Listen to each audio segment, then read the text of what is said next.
Sostinės širdyje atidaryta ledo arena po atviru dangumi. Dar liejant paskutiniam ledo sluoksniui, šalia arenos jau būriavosi norintieji pačiuožinėti. Pirmieji smalsuoliai tikino, kad tokia žiemiška pramoga dvelkia nostalgija. Uždaros irgi aikštelės būdavo anksčiau miestuose. Tai va, tai nukelia į tą prieš 20, prieš 15 metų, kas buvo. Šis vyras kartu ateiti įtikino ir šeimą. Ką šeimoje labiausiai norėjote ant ledo? Va, vyras, šiaip vis pas mus visada viską organizuoja, visus ėjimus ir taip tokius išėjimus, susiorganizavimus. O oras irgi buvo vienas iš tų paskatų, kad labai dėkingai šviečia saulė ir visai nesinori namie sėdėti. Daugelis susirinkusiųjų pramogauti atėjo su draugais ar šeimos nariais, mat taip jų manimų linksmiau. Paskatinam vienas kitą, nes taip įdomiau yra, vienas nelabai įdomu vienam eiti, reikia su kompanija eiti, pačiūžyti. Atviroje arenoje vaikų taip pat netrūksta. Daugumai jų čiuožinėti po atviru dangumi dar nėra tekę. Akropolis atsibodo ir čia įdomiau. Nes saulutė šviečia, tai visai kita nuotaika, aišku, iš karto.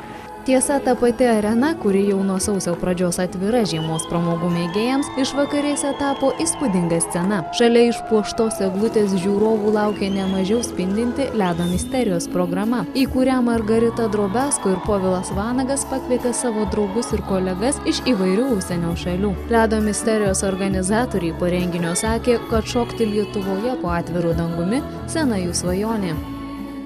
Mes įgyvendinome savo svajonę, to norėjome jau daugelį metų. Mes labai daug kur kitose šalyse čiuožėme po atviru dangumi ir buvo apmaudu, kad Lietuvoje namuose vis nerandame laiko taip gražiai įrengti atviro ledo areną. Šiandien mums pagaliau pavyko tai padaryti. Tiesą pasakius, nesitikėjome, kad net šalto orų žmonės susirinks.